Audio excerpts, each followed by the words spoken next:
Welcome to Nexus Station, the galaxy's crown jewel of civilization, where the coffee tastes like recycled engine coolant and the locals think humans are basically walking apocalypses with opposable thumbs. Captain Jake Morrison straightened his jacket as he walked through the pristine corridors, trying to look like he belonged among all the fancy alien architecture. Behind him, his co-pilot Quilbert fluttered nervously, his bright blue feathers practically vibrating with anxiety. Quilbert was an aviarin, which meant he looked like someone had crossed a parrot with an accountant and given the result severe generalized anxiety disorder. Captain Morrison, Quilbert chirped in his high-pitched voice, perhaps we should have mentioned the human passenger in our initial docking request. The station's bioscanners seem rather agitated. Jake snorted. Relax, Quill. It's just one teenage girl. What's the worst that could happen? That's when Station Commander Vex Tar came scuttling down the corridor like a very official crab having a very bad day. His shell gleamed with authority badges, and his eye stalks were practically spinning with panic. Morrison. Vex Tar's voice boomed through his translator. You didn't declare a Class 9 Deathworld survivor on your manifest. A what now? Jake blinked. The human. The human from Terra's Australian continent. Vex Tar's claws clicked frantically. Do you have any idea what you've brought to my station? Before Jake could answer, a cheerful voice piped up behind them. G-Day, everyone. This place is bloody fantastic.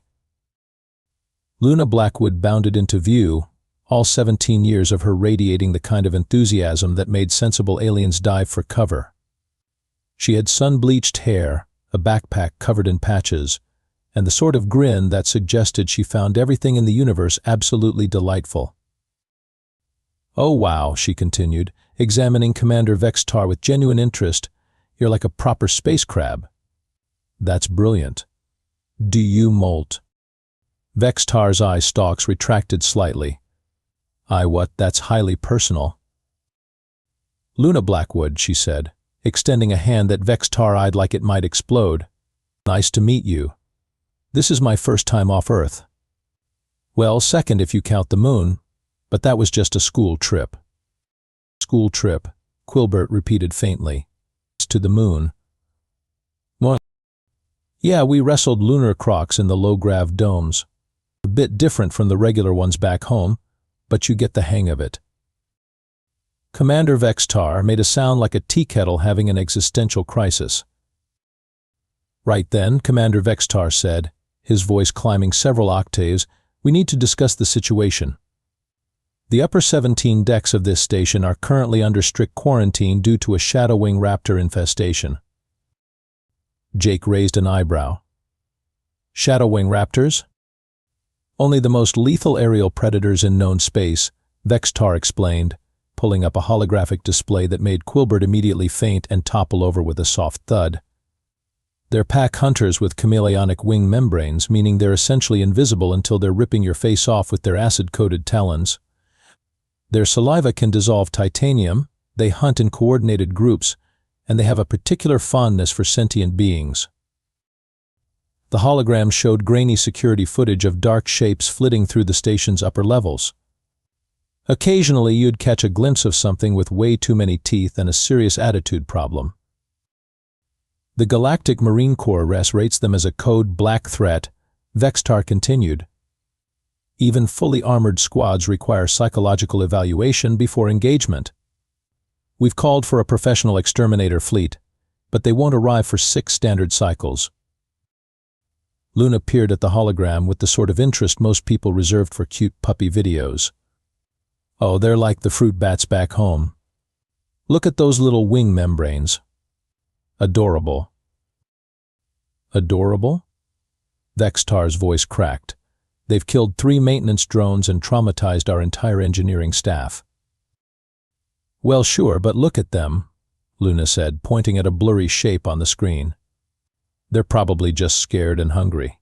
A new environment, all these strange smells and sounds. I bet they're missing home something fierce. Jake helped Quilbert back to his feet, the aviarin swaying like a feathered tree in a strong wind. Luna, those things are apex predators. They don't get scared, they make other things scared. Everything gets scared, Jake. Even the saltwater crocs back home just need a bit of understanding and maybe some snacks. Commander Vextar began updating his emergency protocols. The evacuation shuttles are standing by. We can have all non-essential personnel off the station within the hour. Evacuation? Luna looked genuinely confused. For some flying mammals? That seems a bit extreme. Flying mammals that can bite through reinforced steel, Vextar reminded her. So can bolt cutters, but we don't evacuate space stations because of those. The commander's eye stalks drooped in defeat. Clearly, reasoning with humans was like trying to explain quantum physics to a particularly stubborn rock. The point is, Vextar said with the patience of someone explaining something to a very dangerous child, these creatures are beyond any reasonable containment protocol. They're terrorizing the upper decks, and our security teams refuse to go within 50 meters of them. Luna nodded thoughtfully. Right then, I'll go have a chat with them. The silence that followed was the kind of profound quiet usually reserved for moments when someone suggests something so monumentally stupid that the universe itself needs a moment to process it. You'll what? Jake asked. Have a chat. Sort things out.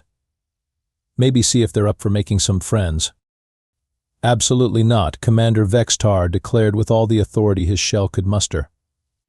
I will not have a Class 9 Deathworld survivor engaging in unsupervised contact with apex predators on my station. Luna was already digging through her backpack. Don't worry, Commander. I've got snacks. She produced a package of something labeled Tim Tams and what appeared to be dried fruit. Back home, I used to help Dad with the wildlife relocations. Most aggressive animals are just hangry or scared. Feed them something tasty and show them you're not a threat, and Bob's your uncle. Bob's your what now?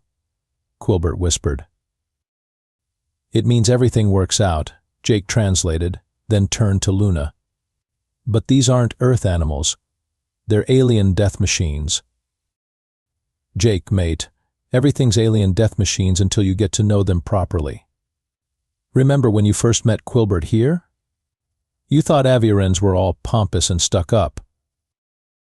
I am pompous and stuck up, Quilbert protested weakly. See? But you're also lovely and make excellent tea. These shadow-wing things are probably just misunderstood. Commander Vextar was rapidly updating his insurance policies. Miss Blackwood, I cannot in good conscience allow you to. Allow me? Luna's eyebrows rose. Commander, I'm not asking for permission. I'm going to help those poor creatures, and you can either assist me or get in my way. But fair warning, I once convinced a cranky cassowary to help me fix my bike, so I'm pretty determined when I set my mind to something. She headed toward the lift that would take her to the quarantined sections, munching on a Tim Tam like she was heading to a picnic rather than certain death. Jake sighed and followed her. Right, well, if we're doing this, we're doing it together. Quilbert? What? The Aviaran looked like he was about to molt from stress. I suppose someone needs to document humanity's final act of cosmic stupidity for posterity. The lift ride to Deck 17 was the longest 30 seconds in galactic history. Luna hummed cheerfully while Jake checked his sidearm and Quilbert composed what sounded like his last will and testament in musical chirps. Now remember, Luna said as the doors opened onto a corridor that looked like it had been through a very polite hurricane, no sudden movements, no loud noises, and definitely no screaming. Animals can sense fear, and these ones are probably already on edge. The corridor was eerily quiet except for the occasional scratch of claws on metal and what sounded like very large things breathing in the ventilation system above them. Luna started making soft clicking sounds with her tongue. Here, lovelies. I've got treats. Jake was beginning to seriously question every life choice that had led him to this moment. Behind them, Quilbert was stress-molting, leaving a trail of blue feathers like the world's most anxious breadcrumb trail. Then something moved in the shadows ahead, and Jake saw his first shadowwing raptor. It was beautiful in the way that natural disasters are beautiful, impressive, terrifying, and absolutely not something you want to be close to. The creature was about the size of a small aircraft, with sleek dark scales and wing membranes that seemed to bend light around them. Its eyes were like polished obsidian, intelligent and completely alien. Luna stepped forward with the Tim Tam extended like a peace offering. "Hello there, gorgeous. Aren't you a beauty?" The shadowwing tilted its head, probably trying to figure out what sort of prey walks directly up to apex predators while offering them cookies. What happened next would be discussed in xenobiology textbooks for generations, assuming any xenobiologists survived the heart attacks they'd have while reading about it. The shadowwing raptor, this apex predator that had sent an entire space station into panic mode, cautiously extended its massive head toward Luna's outstretched hand and gently took the Tim Tam with the delicacy of a butterfly landing on a flower.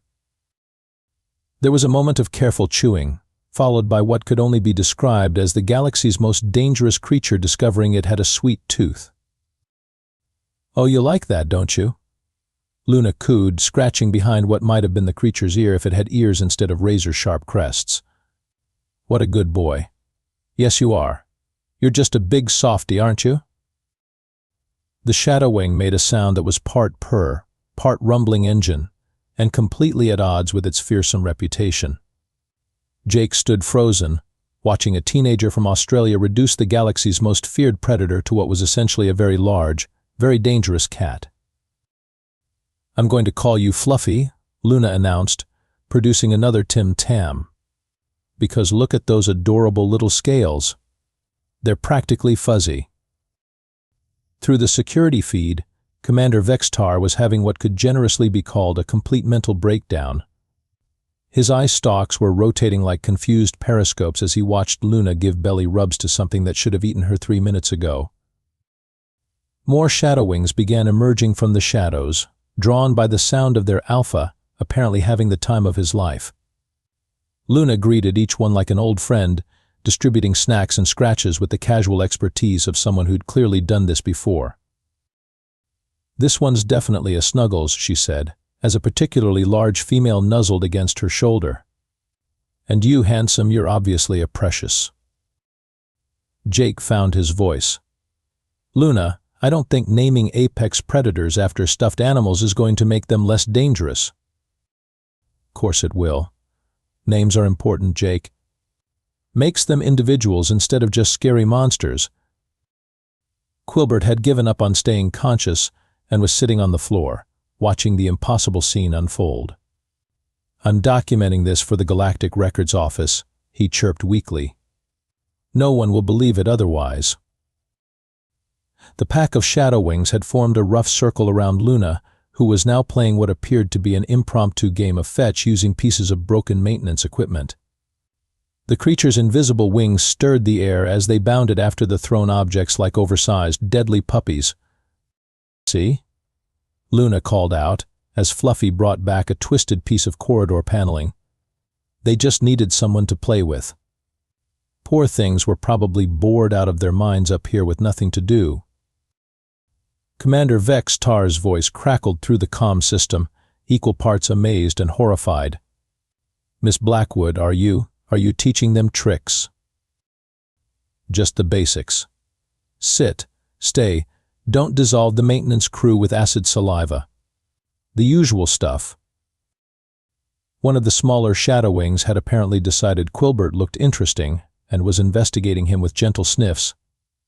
The Aviaran sat perfectly still, convinced that moving would remind the creature he was actually edible. "That's Nibbles," Luna explained. "She likes your feathers.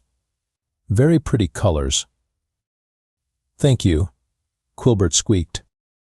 Within 48 hours, news of Luna's achievement had spread across the galaxy faster than a quantum entanglement joke at a physics convention. Xenobiologists were having nervous breakdowns, military strategists were updating threat assessments, and the Galactic Tourism Board was already working on promotional materials featuring human-certified safe apex predators. Nexus Station had transformed from a place of terror into something resembling the galaxy's most unusual petting zoo. The Shadowwings now patrolled the upper decks not as predators, but as enthusiastic maintenance assistants who happened to be very good at catching actual pests like space rats and troublesome cargo drones. Luna had set up what she called Shadowwing Flight School in the station's main cargo bay, where she taught the creatures synchronized flying maneuvers and proper station etiquette. Watching a pack of apex predators perform aerial ballet while their human instructor called out encouragement was the sort of thing that made seasoned spacers question reality. "Right then, Fluffy, lead them through the triple helix again," Luna called out, while a crowd of alien dignitaries watched from behind reinforced viewing barriers. "Beautiful. Snuggles, mind your wing spacing. Precious, lovely form on that barrel roll." Commander Vextar stood beside Jake, both of them watching the impossible scene unfold. "Morrison, I've been running space stations for 30 standard years, and I've never seen anything like this." "Join the club," Jake replied. "I've been hauling freight across half the galaxy, and Luna still surprises me daily." The station's efficiency ratings had actually improved since the Shadowwings became permanent residents. They'd eliminated the vermin problem that had plagued the lower decks for years. Their acute senses helped detect mechanical issues before they became critical failures. And their presence had turned Nexus Station into a mandatory stop for every xenobiologist and interspecies relations expert in the galaxy. Dr. Flibbert from the Galactic University of Impossible Things was frantically taking notes while Nibbles demonstrated how she could sort recycling by scent alone.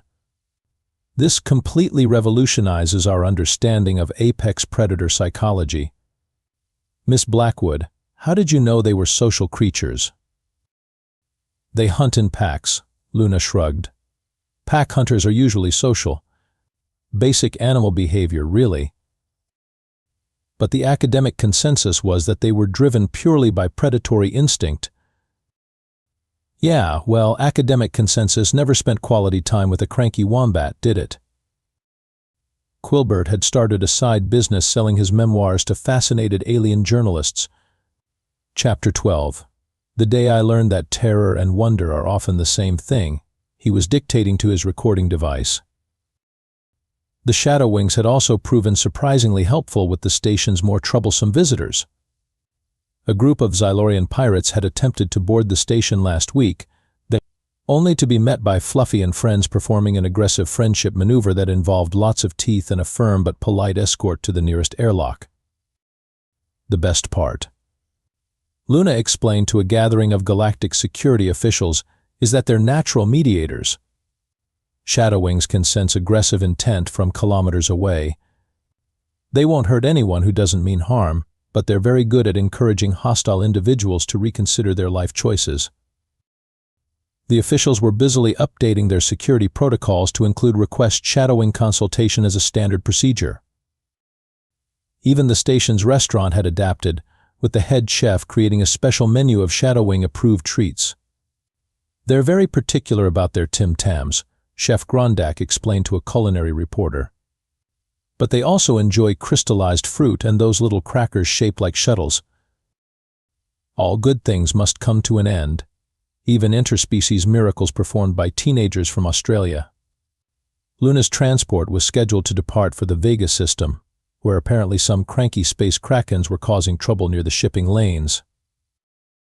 The entire station turned out for her farewell celebration, which featured the Shadowwings performing their most elaborate aerial display yet.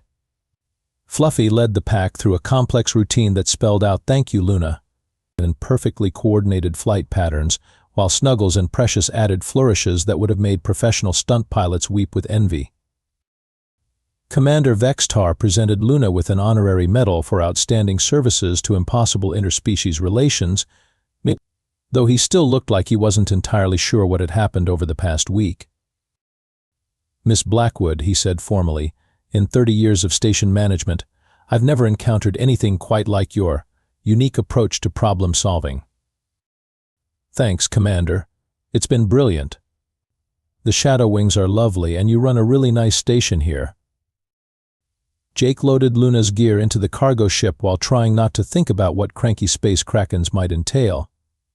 He'd learned that Luna's casual mentions of dangerous wildlife usually led to situations that would give a normal person nightmares for years. So, he said carefully, "These space krakens you mentioned. Oh, they're probably just territorial. Most cephalopods are, really. I bet they're just upset about all the ship traffic disturbing their migration routes." Quilbert, now wearing a commemorative "I survived a human" t-shirt, was helping secure the cargo. "Perhaps we should notify the Galactic Marine Corps amiss about our impending arrival?" "Nah," Luna waved dismissively. "I've got some really good squid treats in my bag. Should be fine." The Shadow Wings had gathered on the station's observation deck to see her off.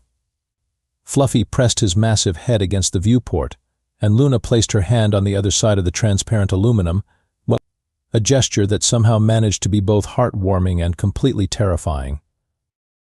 "Take care of yourselves, you beautiful creatures," she called out. "And remember what we practiced about not accidentally dissolving people."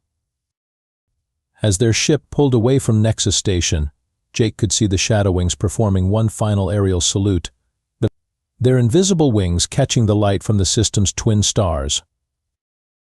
"You know," Quilbert said thoughtfully, "I'm starting to think that humans aren't actually Deathworld survivors because they're particularly tough or aggressive."